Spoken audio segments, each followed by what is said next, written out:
Susan Carberry. Woo! All right. Hi, everyone. Hope you're all doing well. Thanks for joining me today. We are going to be doing a graduation cake, as Cindy already mentioned to you. Graduation cakes, a lot of them involve books. Okay, so we are going to do a book cake, and you're probably going, oh gosh, I've seen a million book cakes. But we're going to do something a little bit different. Okay? Cool. You know the saying, you're as smart as an encyclopedia, or you're like a walking encyclopedia? Mm-hmm. That's what we're going to do. Awesome. So he's actually going to be sitting, though, because the walking one, we could do it, but it would just take more time. So if you want to just scan over here, and we can see two books. So one is, I've just put the Encyclopedia of Life, because every graduate is going to be needing that, right? Oh, yeah. And then on this side, Walking Encyclopedia. And you guessed it, I'm going to put a face on it. That's right. Little face, little graduation cap. It's going to be all good, okay? So first thing I want to show you, I had to do some of this ahead of time just because I just don't have that much time to do it live. So let me just kind of show you how to get to this stage, and then we'll actually move over to this cake. So come back over here. What you need are sheet cakes, basically, to do this. And the ones down here are, this is about 6 inches by 9, I believe. 6 by 9, and it's 4 inches high. You don't want it to be too skinny, because in here where the face is, if it's too thin, it's just going to look funny.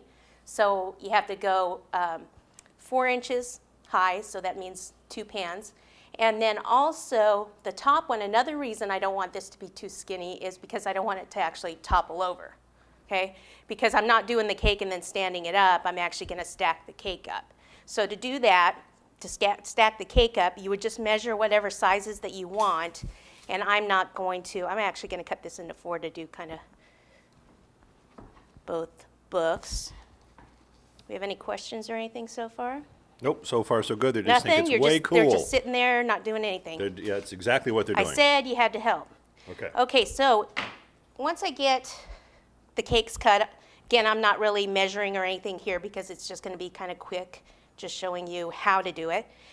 You put some icing in between. This cake has filling in it. You can see that, so it is okay to fill it. When you get to about 4 inches high of any cake, usually, what I'll do is put supports in it. So you can put just dowels in it. If it's a bigger cake, you can use these type of dowels in here, a little bit stronger. So you just want to put 4 in here, mark it at the top, and then cut those. And then this next cake would be on a cardboard that is the same size as the cake.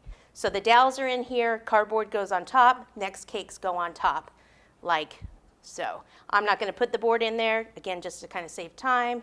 So that one on there, that, and this, just to kind of show you how it would stack up to be, something like that. Then we would ice it and then cover it. Question, yay, Yes. finally. Yes, and do you need to freeze the cake first? I like the cake to be frozen when you do it, but it doesn't have to be. A lot of times after I fill the cake, I don't freeze it again. So this isn't frozen, it's just cold. So Okay. definitely cold. For more sculpted cakes that actually we carve more on, I like them to be frozen. And what do you think about the big fat straws? You could use those. For something like this, it's fine, but I don't stack my wedding cakes or regular traditional type cakes this way. I use the plates and columns, which we've shown you in several different videos, I'm sure. Excellent. Is Okay. that filling strawberry? It's a raspberry filling, actually. Okay. This is actually cake that I use for my petit fours. So what I'm going to do is just roughly ice this so that I can just kind of show you how to wrap the fondant around it. And I'll probably even just do one side so I can get to the other book. After I ice it, I would chill it again until it's nice and firm before I put the fondant on.